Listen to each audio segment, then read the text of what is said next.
మన ఇద్దరి గురించి సక్సెస్ మీట్లో మాట్లాడుకుందాం రిలీజ్ రోజున. పోయిందా సార్ స్పీచ్? చాలా సింపుల్గా క్యూట్గా బాగుంది. ఇప్పుడు నేను మాట్లాడచ్చా? सर మీరు మాట్లాడే ముందు ఒక్కసారి सॉरी पवन जी और एक बार मंच पे आइए प्लीज, आपके आवाज सुनना है please. Welcome sir. The real hangman, real hangman and real hangman, आप बताइए. आप कुछ बोलना चाहते हो? ऐसा था, ये व्यान साहब जो खड़े हैं मेरे पीछे, बहुत ही अच्छे आदमी है ये और बहुत ही अच्छे इंसान है. ये मेरे पास 5 साल पहले आए, कहला पवन जी एक पिक्चर बनानी है यंग मैन. मैंने कहा आप मुझे लोगे या कोई और हीरो है? कहने कि मुझे आप सिचुएशन बता दीजिए. मैंने कहा ठीक है चलो बता देते हैं, मगर दुख ये है कि हमारे जो है ये होनार, मुझे बड़ी खुशी है कि आज ये व्यान जी की मेहनत को आज रंग ला रहे हैं.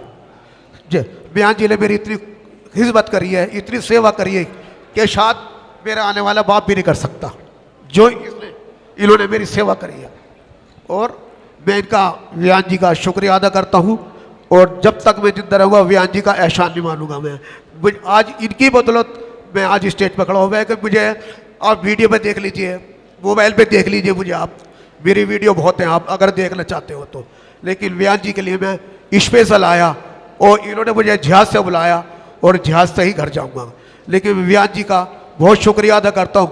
हर किसी भी चीज़ की मुझे कोई कमी नहीं दी, हर चीज़ में इन्होंने मुझे होटल क्या, खाना क्या, हर चीज़ का मुझे इन्होंने सपोर्ट किया है. मैं कहता हूँ वेलकम. इनकी पिक्चर बहुत चले और ये कामयाब हो आगे भी, इसके लिए मैं धन्यवाद करता हूँ व्यान जी को भी. थैंक यू सर, धन्यवाद.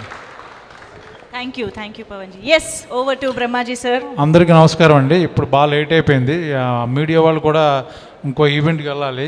సో నేను సాధ్యమైనంత త్వరగానే ముగించేస్తాను. ఈ గెస్ట్గా వచ్చిన బ్రహ్మానందం గారికి ముందుగా నేను కృతజ్ఞతలు చెప్పుకోవాలి. ఆయన జనరల్ రారు, ఎంతో నచ్చితే కానీ రారు. నేను వెళ్ళి ట్రైలర్ చూపించి బాగుందరా, బాగా చేసావు, డెఫినెట్గా నీ గురించి వస్తానని చెప్పి నిజంగా వచ్చారు. ఆయన కంటెంట్ గురించి మాట్లాడారు, సరే నవ్వించారు. చాలా థ్యాంక్స్ బ్రహ్మానందం గారికి. అలాగే అసలు ఈ సినిమా డైరెక్టర్కి నేను చాలా రుణపడి ఉండాలి. నా మీద ఒక యూనిక్ స్క్రిప్ట్, రియలిస్టిక్ మూవీ నన్ను అనుకోవడం అనేది నాకు నా అదృష్టం.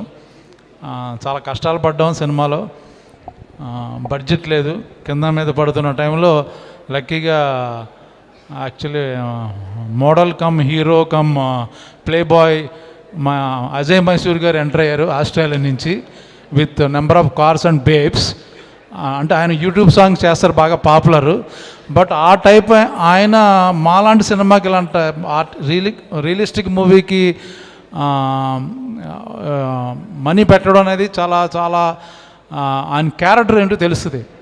ఇప్పుడు ఏదో ఫ్యాన్సీ మూవీ చేసేసి ఏదో స్పై మూవీ అంటే ఆయన డబ్బులు ఇవ్వచ్చేమో, కానీ అసలు ఈ సినిమా రిలీజ్ అయ్యే డబ్బులు వస్తుందో లేదో తెలియదు.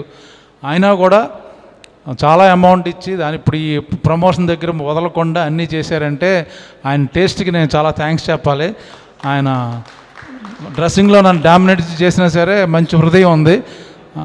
మీరు ఎప్పుడు ఆస్ట్రేలియా వెళ్ళినా ఆయన బిగ్గెస్ట్ హోస్ట్ అక్కడ. ఆయన తెలియని వాళ్ళు ఎవరు లేరు.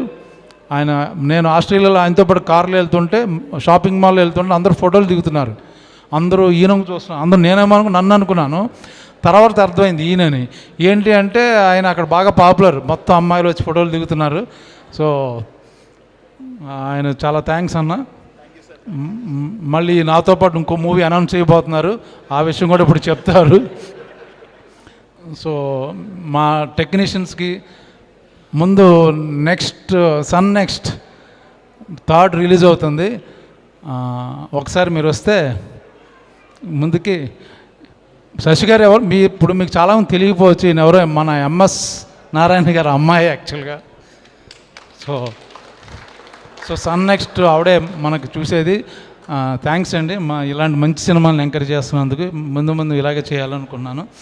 ఇంకా మా టెక్నీషియన్స్ అందరూ ఆల్రెడీ టైం అయిపోయింది కాబట్టి క్వశ్చన్స్ అండ్ ఆన్సర్లో నేను మాట్లాడతాను. థ్యాంక్ యూ సో మచ్ వచ్చిన వాళ్ళందరికీ. ఏమన్నా మిస్ అయినా? Done sir. Okay, thank you. Miss అయినా ఐ థింక్ మా క్వశ్చన్స్లో కూడా కవర్ అవుతాయి. క్వశ్చన్ కవర్ అందులో చెప్తాను, ఏమనుకోవద్దు. All the best team. Thank you so much. ఒక్కసారి మనం క్వశ్చన్ తీసుకునే ముందు ఇంకొక గ్రూప్ ఫోటో టీం అందరూ కలిసి ఒక్కసారి అందరూ దగ్గరగా నిలబడితే